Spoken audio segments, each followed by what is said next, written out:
Les sénateurs se sont vus pointer du doigt récemment pour cette augmentation de 700 € mensuels de l'avance de frais de mandat. Donc en gros, c'est 700 € qui ne sont pas du salaire supplémentaire, mais ça leur sert à assumer, prendre en charge les frais afférents à leur mandat parlementaire. Les députés, eux, se sont ajoutés 300 € supplémentaires.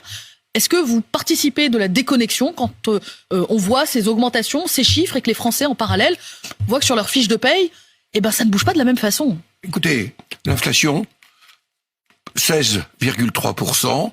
Nous avons ajusté parce que nous ne l'avions pas. Elle touche tous les Français, l'inflation. Oui.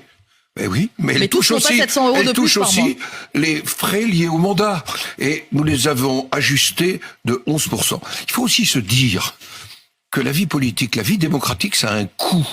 Et que ce coût, il faut le reconnaître. Les Français et donc, ont du mal à nous l'entendre. l'assumons. Oui, mais la démocratie a un coût. Et moi, j'assume que nous donnions les moyens aux parlementaires d'assumer sur le territoire leurs fonctions, leur permanence sur le territoire. C'est tout simplement un coût de la démocratie pour une démocratie qui fonctionne. Est-ce qu'il faut le faire aussi pour les autres Français, Gérard Larcher, indexer leur revenu sur l'inflation? Mais il ne s'agit pas du revenu des parlementaires. Ils n'auront pas un euro pas du salaire. de plus. Ce sont leurs frais. Comme dans une entreprise, on prend en compte l'augmentation des frais